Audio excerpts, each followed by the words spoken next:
I'm a little buzzed, so On God. On God. I'm just letting you know. Shit, That's why I'm a little quiet. I'm a little quiet. Shit, I'll crack one on stream. All right, we're going to let it breathe for a second, everyone, but we are back here for, it's not really a four quarters, it's more a triumvirate here that we've got tonight. We got Ender over on the side with Hoosier Sports Talk. We've got Trent down below, at least on my stream. It could be different on everybody else's monitors. But we got quite a bit to get into tonight, ladies and gentlemen, and it is, I mean, it's so good to be back, and I mean, everyone's just kind of got a lot going on here. I've had a lot going on my side with work and everything. Trent's getting married, so huge congrats to Trent, by the way. That is awesome, man. Did a lot of marriage prep lately. Got more tomorrow. I was gonna say that's why we missed last week, wasn't it? Partly, but a lot of it had to do with just everyone being burned out. Yeah, I was gonna say I needed the mental health day last week. And then Ender did get some graphics finished up for me. I still need to get that video done. We've been lagging a little bit over here on the Crushinitshow side, but we got a big episode to get into. So no matter what side you are watching this on, whether you are watching the VOD or watching us live on mine or Trent's channel, or you're watching the re-upload over on Hoosier Sports Talk, don't forget to like and sub. We all appreciate it. Helps all of us out. I'm on the road to 500. I hit 435, I think, this week. Trent, you're on your way. How close are you to 3? I'm like at 232. Hey. It's moving slow lately right now, but I was gonna say we are certainly in the lull of the off season, and then Ender he's just getting his channel off the ground. But with that being said, let's get into everything, folks, because there is a massive problem staring the NFL in the face. It's a familiar problem that we've already seen disastrous results come out of, but given the current atmosphere or the current times that we live in, this could be a massive issue. All right, so the refs, the NFL referee union and the NFL negotiations have stalled between both parties. Now, the idea now is that there's going to be replacement refs. There's going to be scabs. There's basically always been scabs during a lockout or a strike, and we've seen how that's gone basically every time. But the refs in particular, and we'll get a little more into this. I want to get your guys' thoughts on this as we get into it. Replacement refs. Man.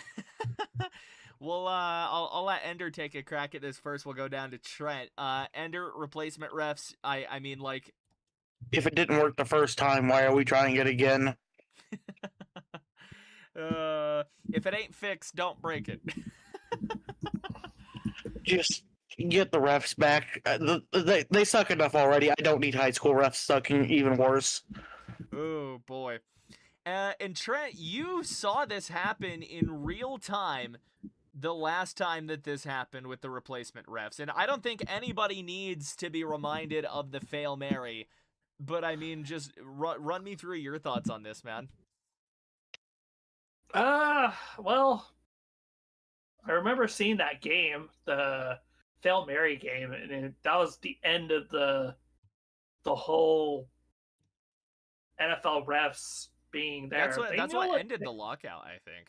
That's what ended the lockout. And then they had one in like 2001. I don't remember that one. But it's just pay them. What is it, like $500K a year? I don't know how much. You're a multi-billion-dollar corporation. Just pay the refs, please. It's basically like Mr. Krabs pinching pennies and not paying Squidward and SpongeBob at this point. It's the best I can do for a reference. It's freaking ridiculous. 62 cents. I don't know. Do you want SpongeBob's soul, or do you want all the change in me pocket? Ooh, change in your pocket. 62 cents. I'll take the money. Mr. Krabs! Mr. Krabs! I think the NFL fans are certainly SpongeBob in this situation. And I think the USA Today article that was written about this, it was an opinion by Jarrett Bell written this morning, 10:30 Eastern time.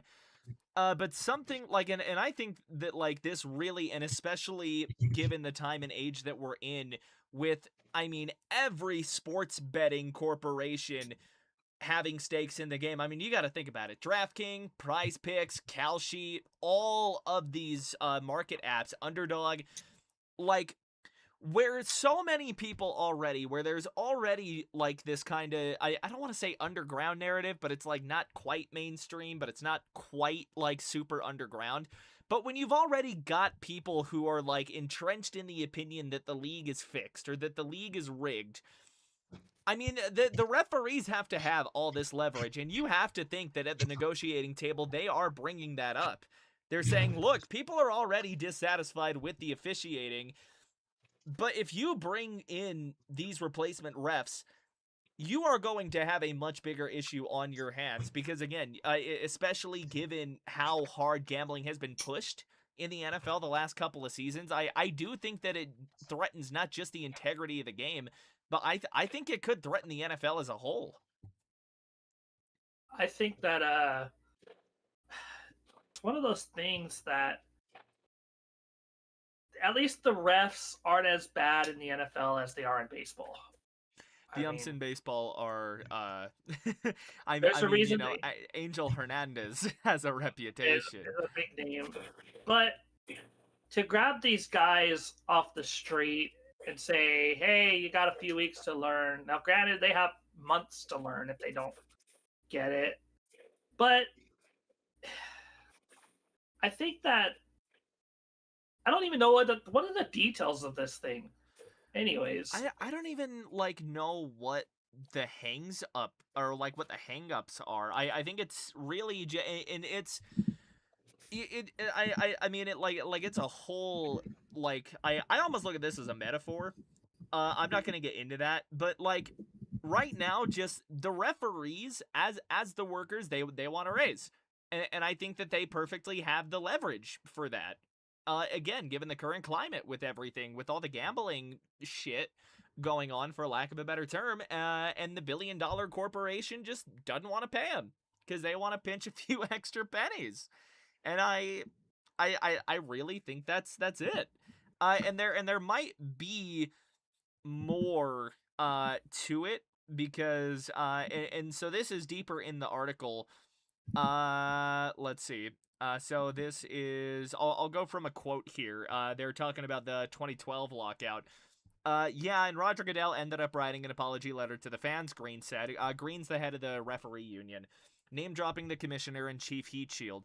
I don't think he likes to do that very often. Then again, history has a way of repeating itself or serving as a crucial warning.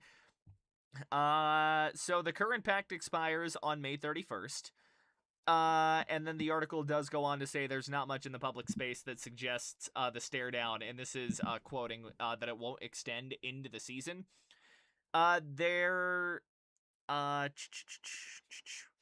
So the union accused the league of sending an empty suit.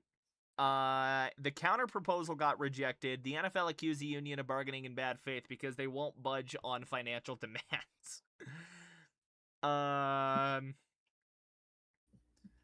So this could be bad. And this could... Dax putting in, the NFL has no angel yet. There might be an argument to be made about a few of the crews. Or at least one of the crews. I can't think of the name of the head of that crew. But like, this is a problem. And with the officials already being under such scrutiny, given the climate with all the gambling shit going on now that that's been legalized... Like, the NFL could really be shooting themselves, I'd say the foot, but the foot feels too kind. They might cheddar bob themselves with this one. The NFL is attempting to squeeze the refs for money, and the refs are finally fighting back and taking it to NFL. I think this is going to be a lesson that... We do. I think this is a lesson that the billion-dollar corporation's gonna have to learn the fucking hard way again. The NFL needs to think of something fast with things like the UFL on the rise of popularity. You got the COFL coming into now prominent view. See, and I think something big that the UFL does is the refs are accountable to the public because the whole video process is televised. And I wonder if that's something in, like, maybe some of the negotiations that the NFL refs aren't too keen on doing. I don't know what that looks like. Like, maybe the NFL does want that, or maybe they don't. And that's not even a bargaining chip. I think that could be used as a bargaining chip, though. League says, hey, we up the accountability to the public and show the review process, but we give you the raise. And I think that would help the game immensely. But that's another thing that's going to make this really, really hard if we have to have scab refs, is there is no accountability to anybody. People are still going to watch, though. They're still going to watch, but the product is going to take a hit. It's going to. Yeah. And I think officiating, I think the NFL needs something like the MLB is instituted. My God, I can't speak. You know, like the MLB, you watch the MLB more than I do. The instant replay rule where they can question calls made by an official. There is that one, yeah, and then they just implemented the ABS challenge system, and I saw that a couple of times last night watching Mariners Guardians opening day. There was and granted it wasn't like a call that came to fruition, but Stephen Kwan challenged a call that struck him out. Gilbert, I think, just put like a backdoor slider on him, or like a backdoor splitter. Kwan didn't agree, tapped the helmet, and again, the call didn't come to fruition, but they can challenge it, is the thing now. The Seahawks fan in my chat asked to beg to differ. Scab refs gave him the Fail Mary. Was that the Fail Mary was not a net positive, though? We won that game, he says. This is true. The MLB has, where a team can take the question of a ref and challenge it either during the game or after the game. And if the NFL finds out that the ref made a bad decision, that ref can be reprimanded for that decision. I think they need to get rid of the fact that you're not allowed to question, to, like, say the refs made a bad call from players. I think refs are too protected. Yeah, I do think that there is an extent to that. Well, and that's why I referenced how the UFL does the replay system, though, where like all of those discussions are televised. Like that's the problem with most major sports today, is you can't question the officials at all. Like the NBA, if you dare question any of the league officials for their rulings, they will fine you for it. Yeah, that's true. Doesn't and the NFL does do the that same too? thing. Yeah, I was gonna say They like suspended Drake Greenlaw, didn't they?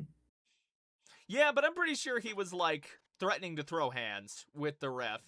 So it's so to be fair, sometimes the refs deserve it. Yeah. Or you can Alex Pearson gently breeze by a ref and get ejected. He did touch him, but yeah. To be fair, though, the scab refs are going to make this problem 87,000 times worse. I think they need I think each officiating crew needs a report card after every game. I think that's what drove a lot of like some of these like bits of accountability that we're seeing in the MLB, because I know there's the ump scorecards that started going around. There's an account, I think, on Twitter, an account on Twitter that does that, and like everyone can go and everyone can criticize it, and it's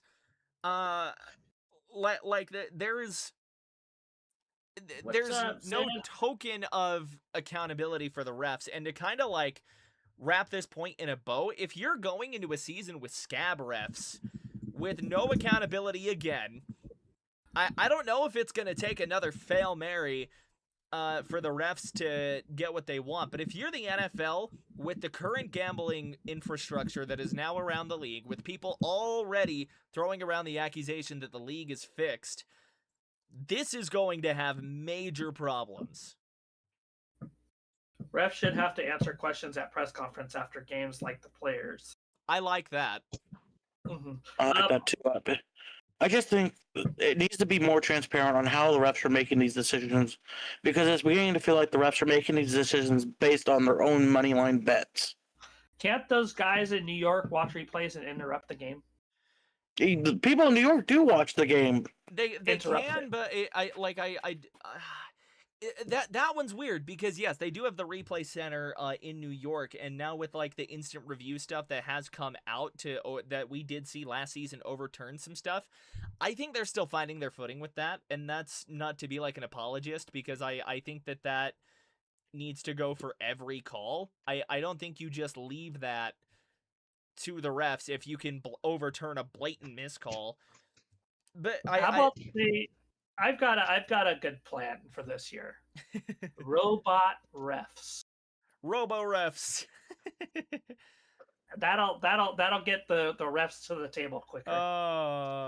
The thing is, if you think about it, the ball has all this technology in it. Why are we still having issues getting what the downs are? Why are we having issues with spotting issues and all that? And my God, I can still bring up the Colts versus Texans game of them completely getting a field goal wrong. Say I could toss out Broncos and Commanders in I think 23. On that, they missed a holding call in the end zone on the 2-point conversion that would have tied it after the Wilson Hail Mary. I think Brandon Johnson caught that. I thought it was Golden Tate. No, Broncos versus Commies. Oh, okay. Bye. Yeah, it was... flag. Oh, hold on. That flag. First posting cameras and just put it inside every player's helmets. NFL 2K5. That flag game was Tom Brady's first game. NFL didn't solely hire officials. Flag was a beauty. No holding, no roughing the passer, no NFL refs. So Brady, I guess, benefited from another scab ref situation in 2001. Oh God. Oh Lord. Human error is part of the game. The benefited from a lot of the officials. Correct. This is true. My final word on the referee thing is going to be: you've already had the Hail Mary and all the problems in 2012. With all the gambling shit, I think that there is no reason that the billion-dollar corporation should not be paying the officials. To respond to someone in Trent's chat, yeah, I get that human error is part of the game, but when the officials are getting big calls wrong, that's where the issue is. They may get 99% of the calls correct, but it's the big calls that they're getting incorrect that's causing the issues. Thax was saying that then we just let the players be replaced with robots as well. Make real steel a thing. Hey, the Jetsons did that. Sounds awesome. That movie was sick. The Jetsons did that too. The Jetsons did that, really? NFL players. Great. They have to do with AI becoming like Tua Tagovailoa. Who can code the better ChatGPT football player? No. He gets rocked in the head too many times that he just can't think. You think I can get CTE? Motherboard just short circuits on the field. Oh God. The promoter should hire the ref, and the outside organization should ref, as the judges are a separate entity in the boxing. The promoter shouldn't hire the ref. That's what he meant. I agree. I would say it should be. Well, then who would hire it? I believe there should be, I guess, an official from each team. Each team would have a ref of their own that they'd bring. I don't know. Maybe not that. Yeah, maybe not that. That feels like that's going to start a lot of problems immediately. Excuse my language. Maybe the NFL gets their head out their ass and not pay the refs. That's my conclusion. You especially in the gambling climate, and I hate to keep coming back to this, but in the current climate, you can't afford to let people question the officials more than they already do. Players on the field make far more mistakes than the refs do. But they're the players. It's the refs' jobs to get those mistakes. The only thing I can say is that play with James Bradbury, that was a flag in the Super Bowl. I admit that. Oh, Lord. And there's a reason Bradbury's not on the team anymore. Valid. What are we doing next? I wanted, so since we didn't do a segment last week, I wanted to get your guys' thoughts on the Jaylen Waddle trade, because I've already said my piece on it all over this channel, trust me. But I am very interested to see how what you guys feel or what you guys think about the Jaylen Waddle trade. I don't care who goes first. I'm very interested. Well, I wake up to Brandon's video, and my mom is like, "What? Why the f? Why the f are they getting rid of all the players again?"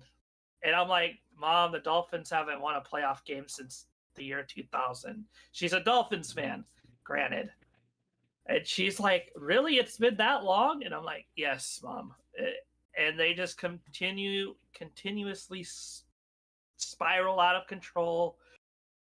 It's a great trade for the Broncos. They got a high-end receiver. As for the Dolphins, I have no problems with the refs until my Hawks get hosed.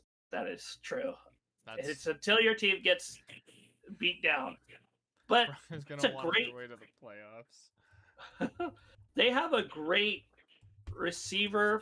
They got a good number 1, number 2, Cortland Sutton, and the Dolphins are blowing it up again. It's ridiculous, dude. I love the Dolphins. Like, they needed to reset though. Yeah, but why do they need to reset? It's because they failed so many times before that.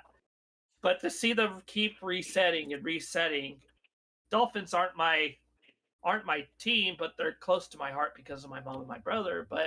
And it just irks me that they keep doing this. I still think that 70-point blowout against the Broncos is what cursed the Dolphins. It's the worst thing that happened to them. Saying, I think Perna made a video about that, how, like, after that game, both teams went in completely different directions. Yeah. But in terms of Jaylen Waddle, I think Broncos getting Jaylen Waddle is exactly what Bo Nix needs. 100%. He needs as long as he doesn't overthrow him. Something that was big, too, with Jaylen Waddle, like, last year, was that so much of his production came from over the middle of the field. I think it was some number like 40% or something. And I don't think the Broncos had a receiver with over 13% of their production over the middle. He's like one of the best over the middle, I think. Right? And Bo hasn't had any reliable guys over the middle, because you think, like, the tight end position hasn't been there. Ingram was underwhelming last year, even though I do want to see a second season out of him. Troutman is not that guy. Sutton's more of an outside jump ball guy. Franklin's more of an outside route guy. Mims is just a speed guy that I don't think gets enough use, but again, like, not a whole lot of his production. I thought Nix needed an ACL or something as well. He needs an ankle, is the all right. Waddle will experience the Bo overthrow.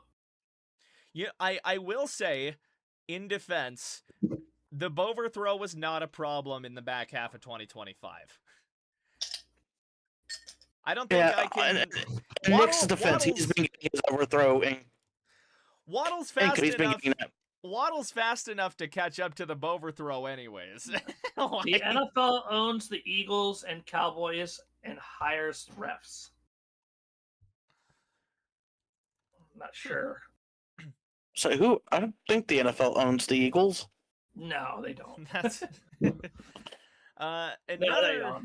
another something that I kind of wanted to, like, and this just, like, kind of pops up here. Kind of want to know what you guys think about this as well. Matt LaFleur extended, and Jordan Love came out in support of him. Quote, very happy that the Packers extended him, per NFL.com. What do you guys think of that? Mm-hmm. Good old Matty LaFleur. I think he's an all right coach. I think he's underwhelming. For him, much like the Packers, was just kind of mid. I can't. I mean, the Packers keep going to the playoffs under him. Yeah, So Marvin Lewis went to the playoffs too. Going to the playoffs and losing in the playoffs, you can only do that so many times before you start getting frustrated. I was going to say John Fox got fired for basically that exact reason when the Broncos were in a Super Bowl window.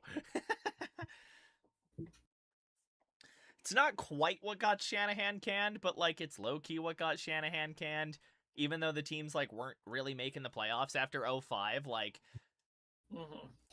he had so many botched decisions near the end of his tenure. Because, like, I think they could have gone back to the playoffs, like, in 07 or one of those seasons, or, like, 06. I think when they, yeah, it was one of those when they benched Plummer for Cutler. Yeah. And when they were still, like, 7-3. Didn't he, like, Plummer retired, right? And then they drafted... No, Plummer was the starting quarterback going into 06. Oh. Because they spent a first rounder on Cutler out of Vandy, and then Cutler sat for most of the year. I don't remember if it was 07 or 06 or 07 that Plummer got benched. I want to say it was 06 though, but it was like they were 7-3. They benched Plummer. Cutler struggled. 07, they were kind of mid, and then 08, the year that got Shanahan fired, they blew a 4-game lead in the division with 4 games to go to hand the division to the 8-8 Chargers. He did play in 06. I forgot he played in 06. Yeah, Plummer played, but he was 11. He had 11 touchdowns and 13 interceptions at the time. What was his starting record though? Like 7-3. 7-4. Yeah. They were starting to go downhill though. It was an interesting time. I know this because I was 2 years old. we have a little trash talking in the chat on my side. Oh. The Seahawks suck, and then Sam Pyle says Super Bowl 60 champs, yo. And then the NFL owns the Eagles. You think they could just go play in another league? Probably not. They do own the Eagles. Not. Plummer, one of my favorites. Plummer led them to a 7-4 record, and then on Sunday night, Cutler got his first start against my Hawks. Ooh, those were ball knowledge. Those were the Sean Alexander Seahawks too. Yeah, was that the Super Bowl, right? No, Super Bowl was 05. Year after. Super Bowl was 05. Yeah, that's a crazy pull. We love shit like that, right? Yeah, that's a crazy pull. We got some ball knowers in my. We got some ball knowers. Or I guess Four Corners, MTTF, whatever you want to call it. We got ball knowers. Yeah. Sean Alexander, can you believe he won MVP? 27 touchdowns, right? He had 27 touchdowns. It was a crazy year. Sean Alexander. I'm gonna find it real quick. I'll pull up his numbers from 05. He had such a steep drop off after he was on the Madden cover. We were 7-4 as well, and Plummer was not hurt. No, his play was just not what Shanahan. Yeah, so Alexander peaked from 03 to 05. So this is from there. So he had 1,435 yards, 14 touchdowns in 03, 1,696 and 16 in 04, and then 1,880 and 27 touchdowns in 05. The record stood for 1 year, and then LT. Oh, that's right. LT had a crazy year in 06. Yeah, 30 total touchdowns, right? But then after that, Alexander was just never the same guy. He only played 10 games the next year. His yards per carry dropped by 1.5 yards. And then he never recovered. That's the years that the Seahawks started, dropping off a little bit. Well, because those were, the back end of the Hasselbeck years, but, he was just hurt and then inefficient. He was never the same guy after that. Because even he play in Washington? Yeah. In 1 year? Oh, wait. That was his final season. So great. Then he called it quits. That's sad. He pissed me off a lot, but... Honestly, I feel like, and hear me out here, I feel like if TD is a Hall of Famer, I feel like the case is there for Sean Alexander. Oh, Sean got paid in 06, and then it changed him. Yeah, he got what in 06? Paid. Ow. He got a huge contract. Didn't he get hurt too? Like, didn't he have like some major injury? Dancing around the line of scrimmage. Ah. Mm. So this guy is Sam Poyle's a Seahawks fan, so he's got to be in the know more. Yeah. That's crazy. He stopped being more of a downhill runner and started, like he was saying, dancing. And at that point, I wasn't a big Alexander fan, but looking back, he was fun to watch. Yeah, for sure. He pissed me off though. I wonder how good his receiving numbers were. Like, I wonder, like, he had a couple of okay receiving years. He had a few years. I remember when Reggie Bush got lit up by was it Sheldon Brown? That's beyond me. Yeah. Sad DK, my favorite player in the league. DK Metcalf?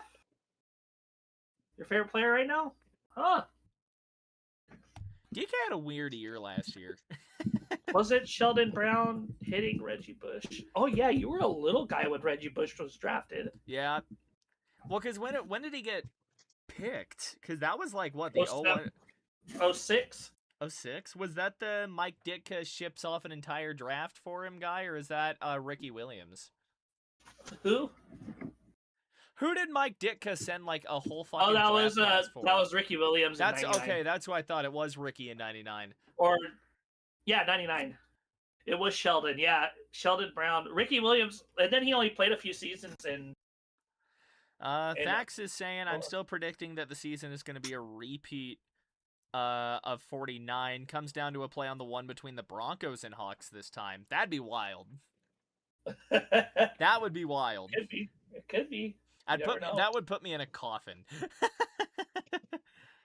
I unfortunately have no hopes for the Colts this season. It's going to be another maybe 9-8 season. Just because Jones is going to be recovering from the Achilles. Yeah, well, that and we haven't really made any moves. That and you don't have Michael Pittman and you don't have a first to take a receiver. Oh yeah, you guys ended up giving Sauce Gardner. Yeah. Yep. The one move I think we made that I'm still trying to question because I have no stats over is Carson Tout. I do want to say, I think this is a pretty deep receiver class. Like, I think you could end up with somebody decent in the second round. I thought it was a thin one, from what I've heard. It could be. There's some guys to like here, though. Like, there are... I'm going to say they circumvented the draft doing this. Took Notre Dame power forward Carson Tout. Oh, yeah, that guy. Play tight end. Just yoinked him out of basketball. Literally yanked him off Notre Dame's bench. Is like, nope, you're with us now.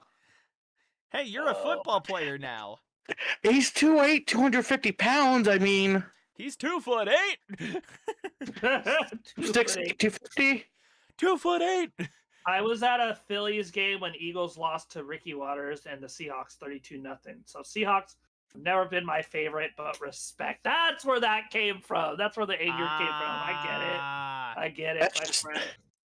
So that's when I'm sitting there thinking, how good is Carson Tout going to be? I don't know. I'd put his stats here if I had any. You are looking deep in the draft, in the class. Who are you talking about? Carson Tout? No, they signed it. They signed someone. Oh, you're talking about the guy they signed. Okay. Sorry, Have, the rook. Who's that rookie? And I got him on my fantasy team last week. Here. What's his name? Warren. That's the tight end. Warren, yeah. Warren's a great tight end. I think he's going to be really good. They need another weapon there, though. Like 100%. Like, all Alec Pierce does is deep routes. For 48 catches a year. Like, that play style is he's either got to develop his game a little more, or he's going to flame out hard. And that contract is going to look as bad as it looked on day one. Let me see what the Colts have actually done, because I know we signed a few more. Eagles. I think there's value to be had in the second round when it comes to receivers, though. Like, you're not going to get a Jordan Tyson or like a Casey Conception. I think those are all first round guys. But I think potentially, I think potentially you see a guy like Chris Brazzell fall to you guys. 6'4", 198, ran a 4.37 at the combine. I could see a Denzel Boston out of Washington, who's a guy I really liked leading up through the offseason before we got Jaylen Waddle. Omar Cooper could potentially fall to the second round. Not because he's a bad receiver, just because like it's a top heavy class. Like I wouldn't be shocked to see 5 or 6 wide receivers go in the first round, honestly. Oh, definitely. Chris Bell is another guy that I've heard some good things out of Louisville. And then Malachi Fields, he didn't have the best combine, but like I still think he is a very quality wide receiver. Zachariah Branch out of Georgia could be another guy you guys look at in the second round.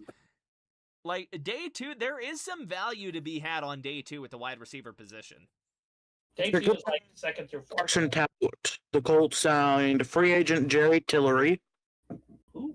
I don't hate that. DT Jerry Tillery. Safety Jonathan Owens. I don't hate that either. CB Cam Taylor Britt. Meh. LB Keem Davis Gaither. Oh, you guys got Gaither? Yeah, we signed wide receiver Nick Westbrook at Kenai. That's how you pronounce his name. Hey, that's wide receiver 1 Westbrook Kenai. And we re-signed Cameron Mitchell and Luke Tenuta. That's such a meh offseason. Yeah, I remember the Not that I have went on the run with the versus the Eagles, and we can only confidently say Andy Reid won't take a receiver. Yeah, but I feel like with the Rams first rounder that got traded, they might take a guy like Kenyon Sadiq. And as a Broncos fan, I do not want to fucking deal with Kenyon Sadiq. But to be fair, I think their need at DB is a little more pressing after shipping off their top 2 guys. I mean, isn't Mahomes ain't even going to be ready until like close to midseason, right? He shouldn't be. I know he said he wanted to be ready by week 1. That's not happening on an ACL tear. I was going to say, the Chiefs are trying to say he's going to be ready by 1. I hope not. Not if they care about their guy's career, they're not going to ship him out. Listen, if they try to push him to the week 1, he's just going to tear it again in the first week. I was going to say, if they try to push him to week 1, there needs to be a damn investigation. Do you draft a backup quarterback? Maybe in like round 5. Yeah. Well, Justin Fields is the backup there now. Oh, Justin Fields, the greatest of all time. They might just. Oh, yeah, it's better than no one. Making Andy joke since he never drafted receiver with us. He never did. No, he never drafted a good receiver. No, he drafted Reggie Brown. Right? Never really drafted receivers and then never ran the ball either. Yeah, he went draft receivers, and he went, it happens. It's crazy. Crazy work. Was Reggie Brown in the first round? Chiefs might take a QB. They could. Honestly, you've got me thinking about like weird, like obscure Broncos receivers now. And like the first guy that came to my mind for some reason was fucking Ashley Lilly. He was a total bust too. They took him at 35 or no, when did they draft him? No, they drafted him 19 overall in 02. Guy had like he drafted in the second round. Guy had 1 banger season in 2004. And then like oh my god. Like outside of that year he never put up more than 770 yards in a season. And he played for so many different teams too. So he spent 02 to 05 in Denver. Went to Atlanta, went to San Fran, went to Oakland, didn't do shit. Yeah. Reggie Brown was drafted in the second round. He sucked.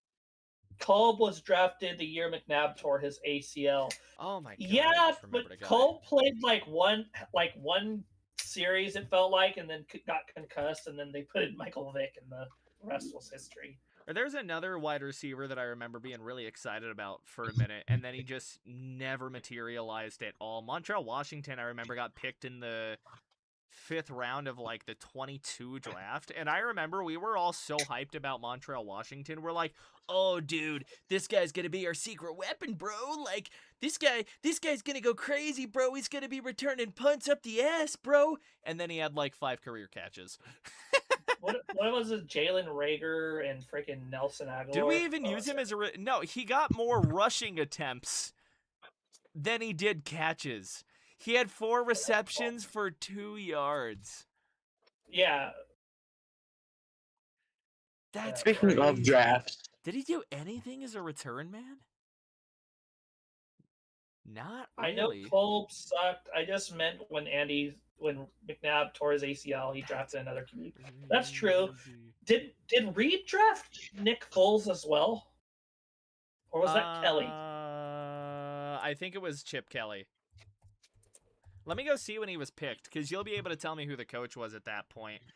3rd round of the 2012 draft. I want to say that's Chip Kelly. Yeah, I do not follow college football because they ruined it.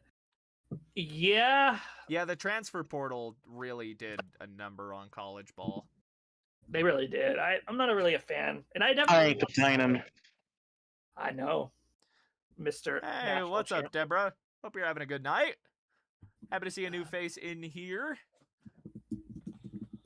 Speaking of draft, Deborah thinks we're cool. How are we feeling about the draft? I think people are almost treating this one like they treated 2013. Because I remember in 2013, like, the big talk was how good the 2014 class was going to be. Even though I'm pretty sure 2013 produced more Pro Bowlers or, like, All-Pros. But, like, this draft, it's like the quarterback class is super top-heavy. You've only got one guy that you can guarantee is going to go in the first round, and that's Fernando Mendoza at 1st overall. Everything after that's going to kind of be a dart throw.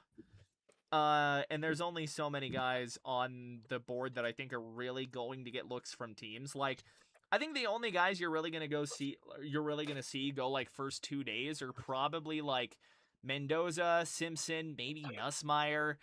Although I think he might project more as a pocket passer, Carson Beck. I think are going to be like your day 1 and 2 guys, and then it's going to be like maybe you get like a Cade Klubnik in the 4th, maybe the 3rd, Drew Aller out of Penn State, Taylon Green, Cole Payton. Although I think it's Cole Payton that like profiles just as a really interesting player. I want to get your guys' opinion on this because you're good. I want to get you guys' opinion on this because this was talked about a lot on like the Pat McAfee show on X. This was all over the place. Dan, however you pronounce his last name, the dude who ran out the back is his own end zone. Orlovsky? Yes. He's saying Ty Simpson is going to be pick 1 over Fernando Mendoza. He says he's a better prospect. I don't think he said he was going to be picked number 1. I don't in the long run he's going to be better. I don't think Simpson's a better prospect. I don't think he's a better prospect either. Also, and I will throw this out, Alabama historically does not have a great quarterback history in the NFL. Yeah. Realignment helped ruin college football, and Foles was drafted by Andy Reid. Like, Alabama's had a better track record with QBs lately because you had Hurts, you had Tua's peak years, whether you like him now or not. Tua had a couple of really good years at Alabama. But, like, historically, Alabama does not have a good quarterback history. I'm not saying Simpson's going to be a bust because of that. But, like, if we're just helmet scouting here, like, you know what I mean? You have to remember that Hurts isn't even an Alabama quarterback. Didn't he play his final season at Bama? No, he played at Oklahoma. Oh, that's right. He was a Bama QB at some point, though, wasn't he? Yeah, but I'm just making the joke. Okay, yeah. They're both red teams. Filthy communists in my college football. The problem I'm having is to sit there and say that what Dan said was that Fernando played no big games while he's sitting there as national champion. Natty, Rose Bowl champ. Hasn't Indiana won a couple of other bowl games, like, in Mendoza's time there? Well, we won the Rose Bowl. We won the Peach Bowl. Like, yeah, that. I mean, 2024 wasn't. We didn't have Mendoza then. We had. I can't remember his name off the top of my head. I think that take is so brain dead. Like, I don't say that a lot about stuff, but like that, I think that is genuinely like a brain dead take. Like, I don't know what Orlovsky's like thinking with that one. I think yeah, I will say that like I can see like early in the season, like Ty Simpson was a Heisman. Yeah, he was front runner. good, but he started losing his steam very quickly into the season. They're saying because of injuries and stuff. I think but Simpson's going to go to a better situation too. So like I think that bias is going to like make Dan Orlovsky's ego just inflate for a minute, because Mendoza is still going to be stuck on the Raiders. Like I know they did a lot to address the team over free agency, but like they still got to fix the offensive line, and I still think they need to go out and get him some actual weapons. So like maybe early on, if Ty Simpson ends up starting, like he starts out faster because he's gonna be in a better situation. But like, yeah. But to put in perspective, I think what Fernando I think Mendoza is the better player, like 1,000%. Put in perspective what he's done. He's taken a team that's historically been the losingest program in college sports, and has turned them into a 16-0 perfect team. I do want to see what they like say each guy's weakness is. I am a little intrigued. Both are arm strength. Because this is on NFL Draft Buzz, so I'm gonna go over each guy's strengths and each guy's weaknesses according to these guys. Okay, so Mendoza first. Here's what they like about Mendoza. His strengths: pre-snap processing is advanced. He identifies coverage shells and finds a soft spot quickly. Ball placement is a genuine strength, with touch on back shoulder throws and anticipation into tight windows. Arm talent covers the field. Operates the RPO game at a high level. Functional athlete who can execute design runs, move on boots, pick up first downs. Tough in the pocket, protects the ball at a high level, and then performed his best in his biggest games. So there's that. So Simpson's strengths, and this is what they list. Pre-snap maestro who consistently uses motion to decode coverages. Post-snap eyes manipulate the safeties like a puppeteer. Release quickness beats the rush before it develops, with mechanics so clean you could teach them at quarterback camps tomorrow. Placement turns routine completions into yak opportunities. Pocket presence combines spatial awareness with internal clock. Mental processing speed operates at warp drive. Decision-making through 9 games produced 0 picks against 21 touchdowns. Leadership manifests through total command at the line. So now here's both guys' weaknesses. Indiana's system created easy completions, and the scheme question will follow him into the NFL. Eye manipulation needs development. He tends to lock onto his primary target rather than moving defenders. Footwork gets loose when he's flushed from the pocket, which affects accuracy on off-platform throws. Not a dynamic scrambler despite functional athleticism. Extending plays outside structure remains inconsistent. 2025 tape lacked improvisation compared to his Cal film, raising questions about creativity under NFL pressure. Ty Simpson's weaknesses: physical tools won't blow anyone away at the combine, lacking the elite arm strength that makes scouts drool over prototypes. Frame could benefit from another 10 to 15 pounds. Deep ball touch shows inconsistency, occasionally underthrowing receivers who have beaten coverage. Ball security emerged as a legitimate concern with fumbles in 5 consecutive games, struggling to protect the ball. Sample size remains limited with just 15 career starts. And late season struggles against defensive coordinator, or suggest D coordinators figured out his tendencies once the film accumulated. I still think Fernando projects as a better prospect. I think Mendoza's stuff is coachable. Simpson, you just don't know right now. Like you're taking a total like hack basically. If you take Ty Simpson high, because it's almost the Anthony Richardson situation, just with less arm talent and older. Yeah, man, I think Francisco is, and I like Francisco Fernando. Yeah, that Francisco. Fernando. Yeah, Fernando. Cheers, I'll drink to that.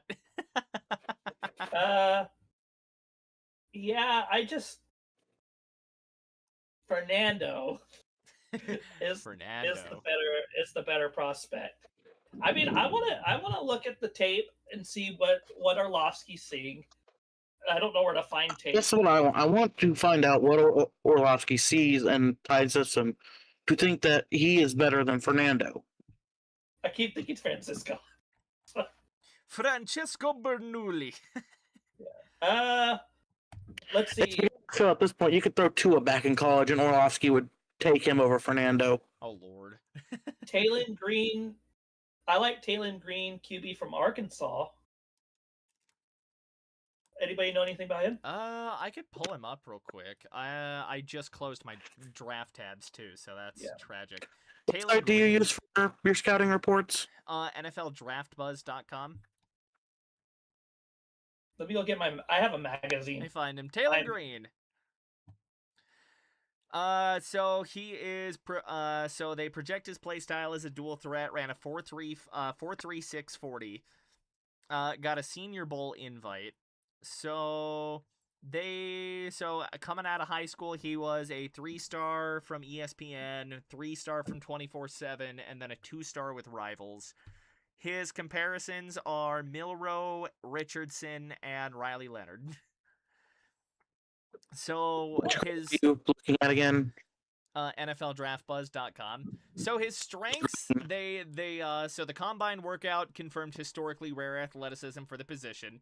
Topped every QB in athletic testing, was not close.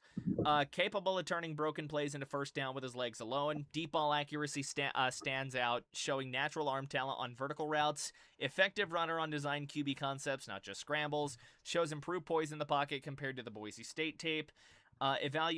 Elevated release point at his height creates throwing lanes over the interior. Strong in RPO.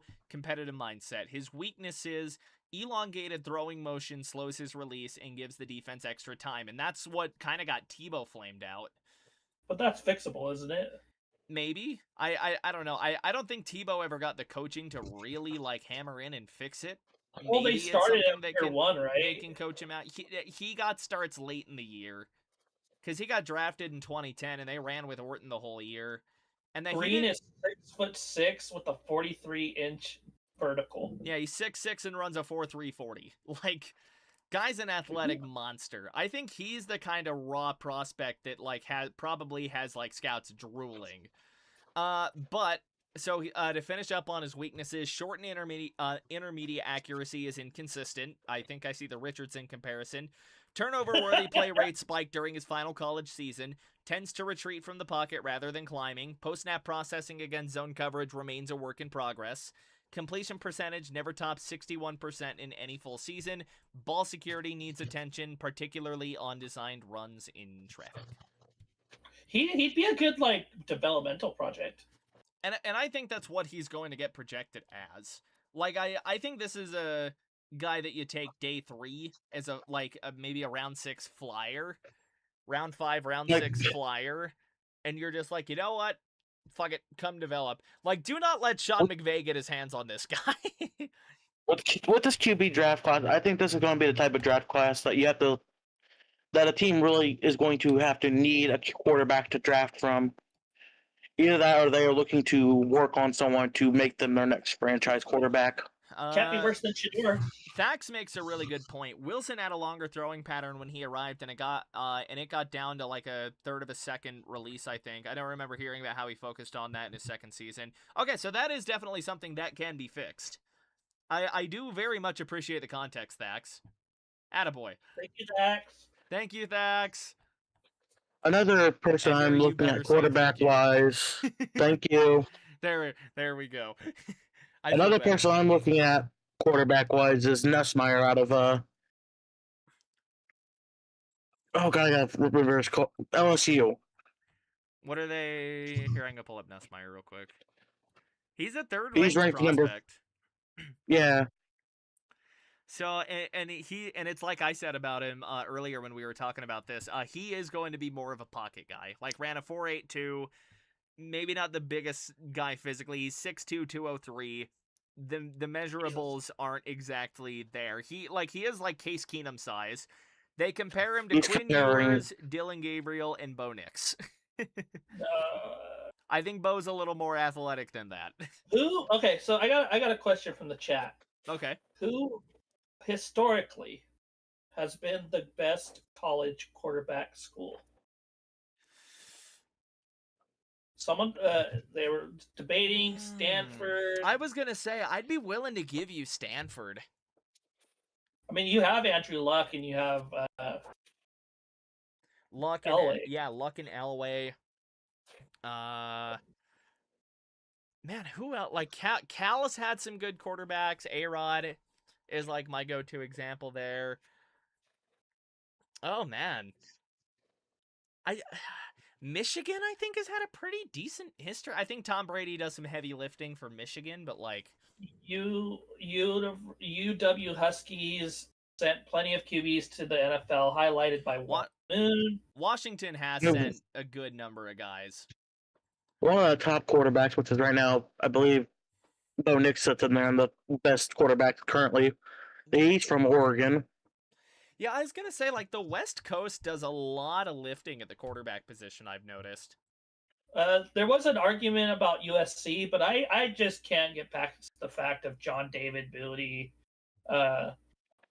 Mark Sanchez. Yeah, USC weirds me out. There's another guy that I'm thinking of too. Matt Leinart is like another big stain on USC. Wasn't Achilles Smith on USC? Was that Achilles Smith? I'm not sure. But talking about Nussmeier again, he does remind me of, based on what I've seen in his games, he reminds me of a lot of Bo Nix, just with the less athleticism. Nussmeier? Yeah. He does remind me a lot of Bo Nix, just with less athleticism. Okay. Okay, so his strengths, and I think that here in a minute we could probably get to a pretty good stopping point, like on the draft quarterback stuff. Yeah. Maybe do like a thing at the end where we're just like, okay, what do you think your team does in the draft? But we'll get to that in a minute. So they like that. So he can really spin it when he wants to. Effortless velocity, arrives in a hurry. Real touch on intermediate throws. Gets rid of it fast when the first read is there. Quick game is a huge plus with him. Plays with fire. Teammates respond, so he is a leader. Throws it clean on the move. Manipulate the arm angle. Understands ball placement. Command at the line of scrimmage. They don't like his build. They say he gets married to his first read too often. That is the exact phrasing. Gambler mentality when he's hunting for a big play. Can be fooled by post-snap disguises, and the pocket movement isn't always clean. Okay. So he's like a David Garrard, not a David Garrard, Byron Leftwich almost. That's a pull. Byron Leftwich is a pull. I was gonna say, like, who do I even think that, like, even profiles like that? It was very clumsy in the pocket, Byron. Leftwich was? Oh, yeah. Oof. I'd almost say he, like, sounds like a shorter Paxton Lynch. That too. Which... You might be thinking of Rodney Peete, not Achilles Smith. LSU baby, yeah. Nussmeier has been pretty solid. Okay. And see, like, I think, like, depending on how needy a team is, like, there might be a team in the first round willing to send it on Nussmeier. Like, I still think that there will be some quality quarterback play out of this class. Like, I do think you have some guys at the top, and I think Nussmeier gets really overlooked with the two guys above him in this class. Just because, like, the top two. I think Nussmeier set himself apart at the Combine, though. Like, I think Nussmeier looked pretty good at the Combine. I think he'd be a guy that could start a few games over the season. Nussmeier almost, reminds me, and maybe if there's a Broncos fan in chat that, like, can, like, second me on this, he almost gives me, like, Simeon with a stronger arm. Yeah. Because Simeon wasn't that big of a guy either. If a team is really desperate for a quarterback right now, I do believe either Simpson or Nussmeier could be started and drafted within the first few rounds. Yeah, I think it's going to go Mendoza round 1 for sure. I think Simpson could maybe fringe in round 1. I think that really depends on a team situation here. I don't know if the Jets are willing to swing on Ty Simpson right now. I could see the Steelers. I could almost see the Steelers taking Nussmeier over Simpson, to be honest. That's true. The Browns? God, Cleveland would swing on Ty Simpson. Carson Beck probably goes round 2, round 3. Klubnik probably goes 3 or 4. Aller, same deal. Taylon Green is really interesting, though, and I do want to float back to this real quick. I think there's going to be a team that sees his physical prospects, and if he falls to round 3, somebody's going to pull that trigger. Somebody will pull that trigger in, like, round 3, round 4, maybe, just because somebody is going to be so enamored with the physicals there that they're going to be like, you know what, we can squeeze a Lamar Jackson out of this. Yeah. Someone's going to talk themselves into it. This is completely off topic, but I just remembered who our quarterback was in 2025 or 2024 because he was the last quarterback that Indiana was able to get drafted out. That was Curtis Rourke. Who? Oh, Curtis Rourke. Yes, he was the quarterback for Indiana. Oh. He's currently with the San Francisco 49ers. Backup, third string? I believe third string. Or is he in college? He's Canadian drafted. Pro quarterback with the Niners. Okay. Okay, so the last time the Raiders picked #1 overall, obviously Jamarcus Russell. Oof, yeah. Do you know the quarterback taken after him? And what draft is this? 07? 07, yeah. Who is even This is reminding me. Who was even in that draft? You want to know? I do. Kevin Kolb and then John Beck. Wow. That's giving me. That's like a pick your poison of garbage quarterbacks. Look, now don't get me wrong on Mendoza's obviously not going to be Jamarcus Russell. That's a crazy pull. But Kevin Kolb was a first-round pick. No, he was a second. There was no other. Oh, there wasn't anyone else that went until Kolb. Wow. Yeah, this is giving me that kind of vibe, but not to the same degree because obviously Mendoza's a better QB. Wow. In terms of Mendoza, I know he's going to be picked first round. After Mendoza, I do believe either we see Jeremiah Love or Caleb Downs get taken. Yeah. I can see it. Because I just think the quarterback class is weak in terms of this draft. It is a weaker class this year at quarterback. To close out the show, I want to know what you guys think your teams are going to do with their first pick of the draft. So Ender will go to you. Colts obviously only have a second-round pick to start this out. What do you think they do with that pick in round 2?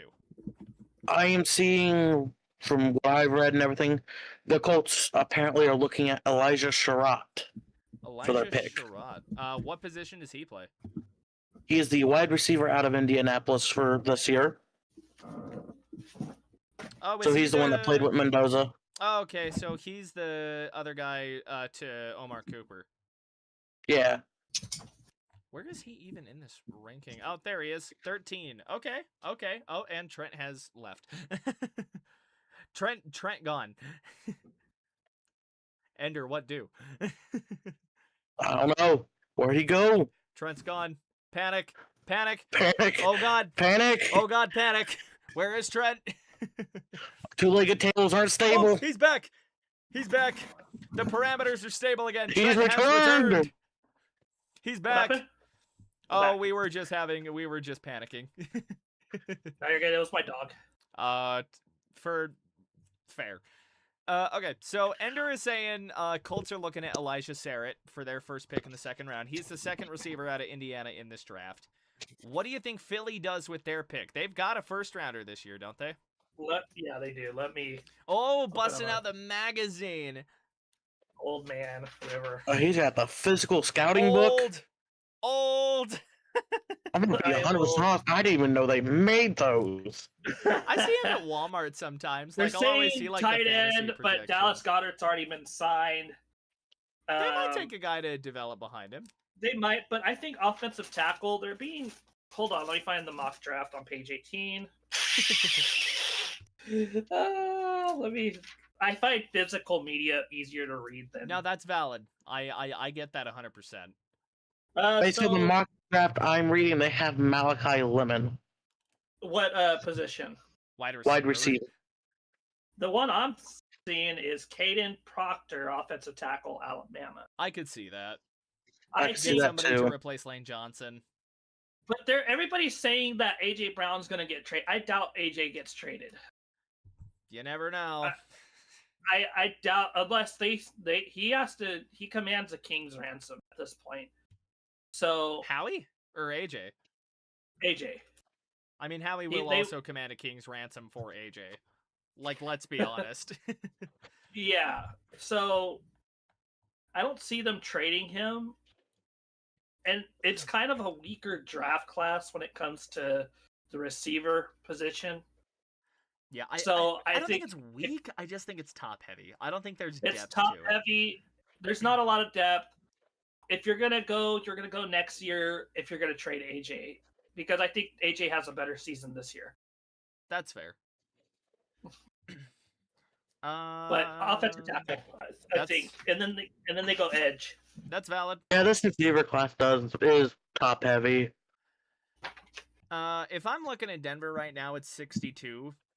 Like, honestly, I see them going linebacker. If I had to pick a guy that they take, I think it's either Anthony Hill if he somehow falls to 62, or like Jacob Rodriguez. Do you not think Anthony Hill's gonna fall that far? No, that's my brother's name. Oh, It's just the idea of Anthony Hill Jr. from Texas. If he falls to 62, I think that's who Denver has to go. If he's not there, maybe they float Jacob Rodriguez. So that's what my mock draft currently has them taking as Anthony Hill Jr. Is Anthony Hill, and that's kind of where I think like the consensus pick for Denver is an inside linebacker. My brother's a heavy guy. I don't think he's running a 40. Let me check out I can't even spell Anthony Hill. If you look on NFL Draft Buzz, he's the 5th guy down the list for the draft class. You guys want to hear the mock draft from the magazine? I do. I'm actually interested to have this close the show out. I'm interested. You guys want to wait till? Huh? You ought to wait until Ender finds him. Let Ender find Anthony Hill Jr. He is the LB for Texas. 238. I'm just trying to get. Ran a 4.51. Yeah, this is a little old. This magazine's a little old. Is this because Denver's still picking I was gonna 30. I was gonna say, was this before the Waddle trade? Yeah, a little bit, but it's still I mean, info. He doesn't look too bad. He would do good with the Broncos. I think Vance Joseph would have a field day with that kid. How many times did I make Anthony Hill in Madden? Every year that I've had Madden. Anthony Hill. Sentinel sideline to sideline range, runs downhill with violence and bad intentions. Yep, tackle grades are elite. Ball production is off the Trigger charts. processor who reads keys at the snap and fires into the gaps. This guy forces fumbles. Good pass Ball rush. production's off the charts with 8 career forced fumbles against SEC competition. They point out that he's clutch. So that's cool. Clutch performer who delivered in Texas's.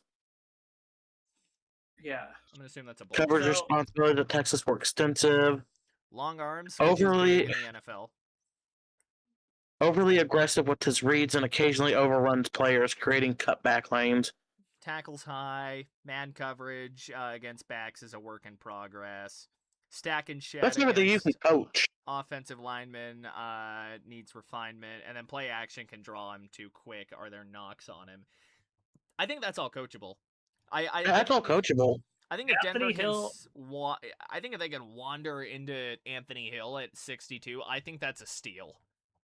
That is a hell of a steal. Was a defensive end because he played D end in high school. Anthony did? Yeah. I mean, he's basically like Bobby Boucher. I also played defensive. I played like everywhere on the D line and everywhere on the O line except for center. And I was kind of ass at all of them. I got hit once and I was like, okay, I'm more of like, I like to watch football, not participate. Hey, I bowled in high school. It's not for everybody. Oh yeah, we were talking about that the other day. I was a bowler in high school. a bowler? Can you bowl pretty? Can you bowl like a 300? I've never bowled a 300 yet. That's hard to do. That's a perfecto. Yeah. What's your highest bowling score? I can't remember off the top of my head. It has been a few years since I've bowled. My best is a 120. I think mine's like a 70. Gotten maybe a 150. That's not bad. That's not bad. You're That's coming off of never having any bowling experience before that. That's valid. All right, So- close us out. Give us All right. the prophecy before Jaylen Well- Waddle. According to Matthew Friedman, Okay. Las Vegas is going to take Fernando, obviously. New York Jets are going to take Arvell Reese, linebacker out of Ohio State. I could see that. Arizona Cardinals, Ruben Bain, edge from Miami. I could also see that. Tennessee, David Bailey, edge. Dude, edge rusher this draft. This is a big edge rusher class. Cardinal Tate to New York. Yeah. Cleveland, Francis Maigoa. They need help everywhere. Yeah. Washington Commanders, Caleb Downs. New Orleans Saints, Jordan Tyson, and Kansas City Chiefs, Jeremiah Love. Do I see Caleb Downs falling that low into the first round? Who? Or do I see Downs? Caleb Downs? Yeah. Considering, see him. I feel like every team, like I feel like the teams that are taking edges, like in this scenario, like their quarterback situation is such a shit show that like they're not gonna take one in this draft. There's no point in taking a receiver or in taking a receiver yet if you don't know what you're doing at quarterback. Well, Caleb Downs is a safety, isn't he? Or is he? Yeah, Caleb Downs is. Oh yeah. Even I still, pulled a 20. like teams are going to be trying to pull like their defenses together. That's just lack of You want your knowledge on my edge, side. you want your line and your front seven good before your backs. For your secondary. That's the way. What did your thing say they had New York Giants taking? Cardell Tate. Okay, my thing says they have Jeremiah Love. Ooh. Get a weapon for Jackson Dart. That would be crazy if they took. Yeah, they're not going to roll with. I mean, they could have running back by committee, right? That would be probably the greatest two-headed monster at running back in like a generation. The Colts do not have a first-round pick, do they? No, they do not. No. Neither does Denver now. Our first round pick was Sauce Gardner. Gardner. Same with next year. Anything the Eagles take will be awesome. Just take the best guy. I agree. The Eagles definitely should take the best guy on the field, but I would love for them to get a replacement for Lane Johnson because this might be his last season. The Eagles definitely have wiggle room to take BPA. So what position was Lane Johnson? Right tackle. Right tackle. Let's see what the prospects look like for right tackle. If I can get this site to work with me here. Last season, the Hawks reminded everyone that D wins Super Bowls. Now everyone is going to try to fix their stuff. True. Last 2 seasons. Yeah, really. That's no kidding. I mean, the Broncos proved it once. The Seahawks proved it twice. The number 1 offensive lineman in the Might, Ola Vavega Loan. I don't know how to say I'll find him real quick. He's a guard. The guards okay. usually don't go early. No, let me see if I can get tackles only real quick. Okay, yeah, so it's Francis Mauigoa out of University of Miami, Spencer Fano out of Utah, Caden Proctor out of Bama, and then Olivia Vega, Ion. I got nothing there. Ion out of Penn, and then it's Monroe Freeling out of Georgia, Caleb Lomu out of Utah. And then like Emmanuel Pregnant out of Oregon, Blake Miller out of Clemson, these names. Max E. Henniker out of Zona. That's bad. We have butchered names. Is Kaniga gonna be in the draft? Who? That Kaniga guy. Maybe. Do you know who I'm talking about? Ender. Yeah, I don't know how to spell his name without being canceled. His- Oh. Maybe. Oh God. I don't think he's declared for the draft. He'll save NFL commentating crews for another season. let me see. Oh God. Based off the mock draft I'm looking at, with the pick that Indiana gave the Jets for pick 16, they're looking to apparently pick Ty Simpson Oof. for pick 16 in the first round. That will be a decision. That would be a Jets type of decision. Yeah, he is. He went to college in 2024. Oh, so I just remember his. so he's not even eligible to declare yet. No, last year he was a 3-star prospect, 111 tackles in high school. Solid. Okay, Eastern Michigan. So he is the So he can't commit until after this college season, then, right? I believe you have to be a junior. It's 3 years removed from high school before you can declare. All right. Well, we'll be safe for another year. At least. Is Arch coming next year, or does it depend on who's number one in the draft? I imagine Arch commits this year if he has a damn good season at Texas. But if it's the Jets...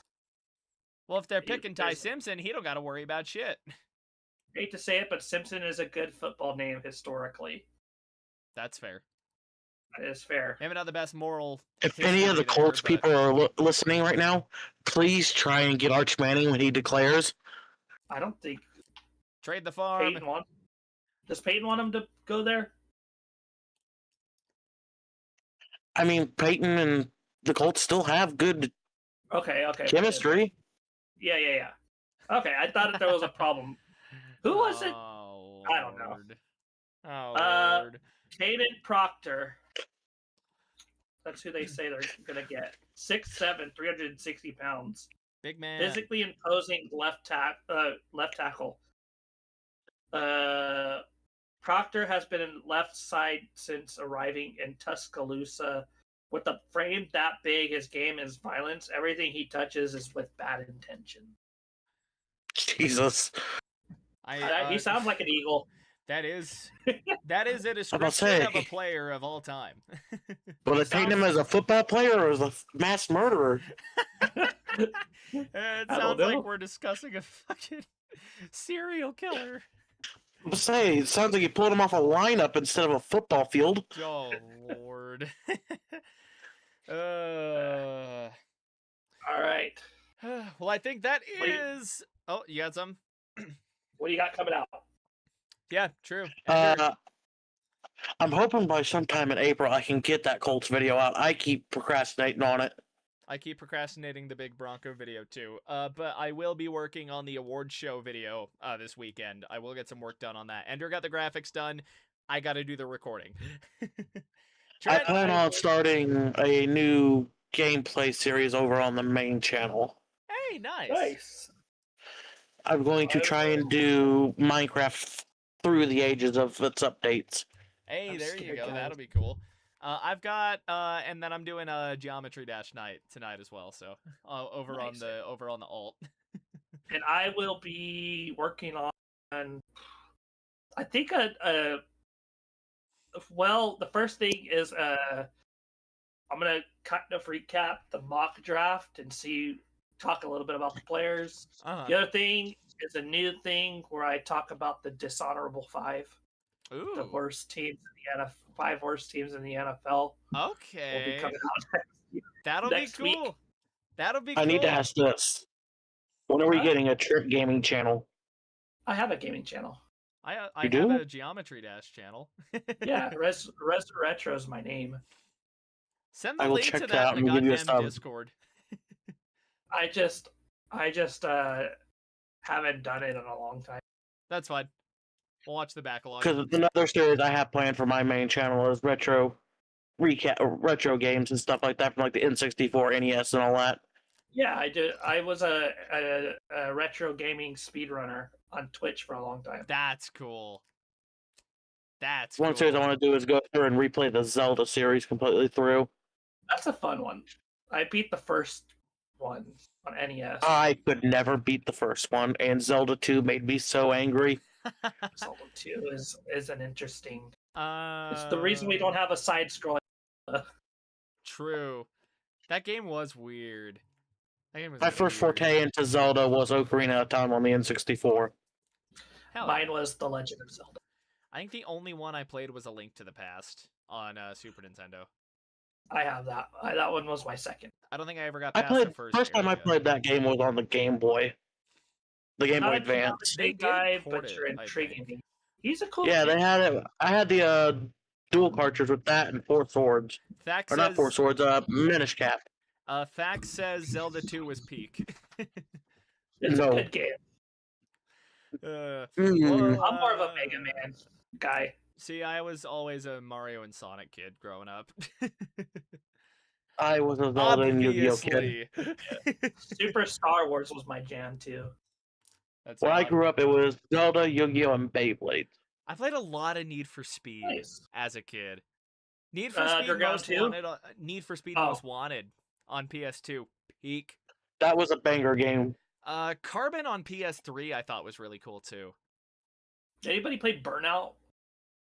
Like a long time I've ago, seen it, probably but I've on not the played it. DS as like a freebie off of the fucking DSi store. One of my favorite games of all time is Parasite Eve 1 and 2 for the PlayStation 1. And I need Square Enix to please fucking remake it at some point. Stop remaking Final Fantasy over and over and over again. In your dreams, buddy. Oh, hello. Well, you got a little. I thought you meant like geometry contest, but video game is categorically cooler. Yes, it's a fun little game. It's like what is Geometry Dash? It's like a rhythm game. Yeah, like it's part rhythm game, part platformer. You might have to check out my second channel. I've decided to make the jump from a medium demon to an insane. I'm practicing supersonic. Nice. That's It's pulling a Sean Payton and ripping a fat bong and just going for it. That's the idea, except I will be ripping a 40 or a fucking pint of Epic Brewing Pfeiffer horn. And I will probably be going to sleep. Valid. That is my plan after this because my throat is starting to get sore again. That's valid. All right, guys. That is fair. Well, that's going to do it for the show tonight, everybody. Whether or not you are watching on Trent's side, whether or not you are watching on Ender's side once he uploads his end of the VOD, or whether or not you are watching on my side, don't forget to like and subscribe. Helps all of us small channels out. If you're on mobile, hype the videos as well. That is a feature that I did notice they brought back. And with that being said, want to thank each and every one of you for tuning in tonight. It's been an honor. Glad to be back doing this. And yeah, this has been your triumvirate show. Can't really do a Four Corners plug because Anthony's not here. So the triumvirate has spoken. Have a great night, everybody. Good night.